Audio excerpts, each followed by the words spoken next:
شاطئ غزة والرمال إلى حاضرة المحيط أسفل.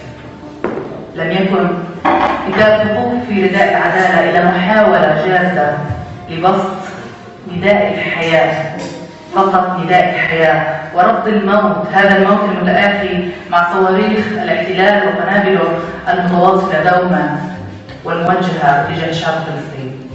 لم يكن هذا الكتاب إلا محاولة بسيطة لتسليط الضوء على التفاصيل الدقيقة لحياة الإنسان، ولذكرى أن الحرب على قطاع غزة في تموز 2014 وما سبقها أيضا، الحرب لم تكن تنهض المباني والأرصفة فقط، ولم يزعج البحر صوت الانفجارات المتكررة، لكن أسلم قلبه صوت عويل النساء وعويل الأطفال والخوف. تدوين التاريخ الشفوي هو حفظ لوجه كل طفل ما زالت أمه تذكره وفقدته، لأنه كان يلعب على وجوهها أمام المنزل وتم قصفه، أو لأنه ذهب لمتعب الحنان وتم قصفه.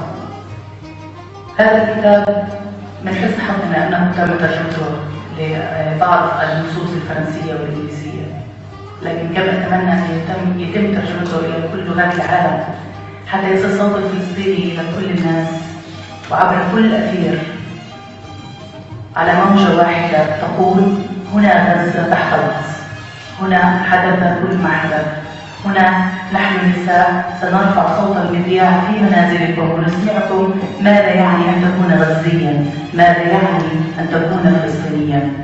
وقوف في رداء العدالة كتاب يسمح ل300 قصة، هي ليست قصة أنا أقولها، لا أقول عنها قصص، هي 300 جريمة، وهي للأسف عدد قليل من كم هائل وكثير وجرائم مستمرة.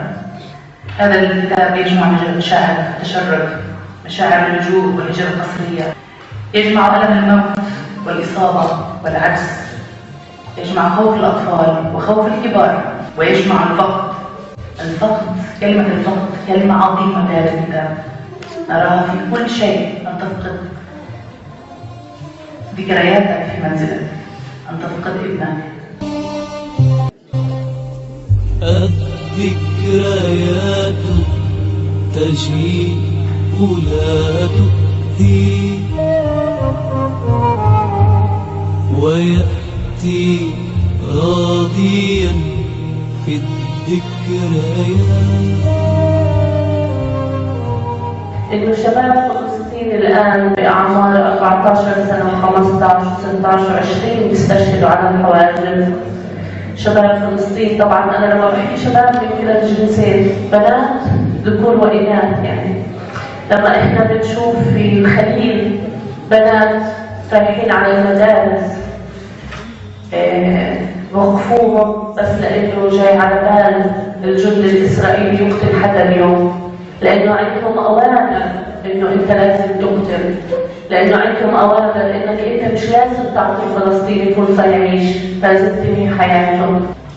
لما بتشوفوا نساء فلسطين على التلفزيون، هذا أنا سمعتها من أكثر من حدا من خارج فلسطين، إنه هاي نساء فلسطين على التلفزيون لما بتستشهد ابنها بتحكي أنا كل أولادي بفدا فلسطين، وأنا ابني بتصير تزغرت وبتصير يعني بفكروا إنه هاي الست كتير مبسوطة، بس ما تفكروا إنه هي ما عندها مشاعر وهي مش أم، وهي ما بتحس، هي ابنها عادي مستشهد، هذا مش عادي.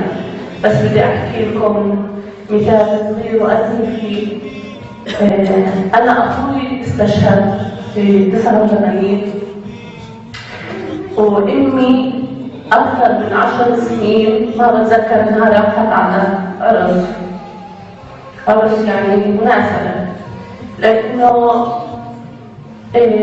تنساش في حياتها كيف ابنها كان على حضنها واستشهد ودمه على أواعيها، لدرجة إنه لحد ما توفت والقميص الأبيض اللي كان لابسه كان منها.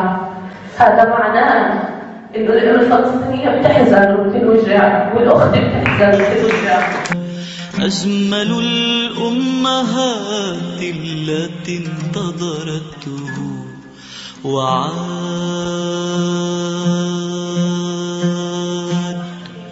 عاد مستشهدا، فبكى دمعتين ووردا، فبكت دمعتين ووردا، ولم تنزوي في ثياب الحداد.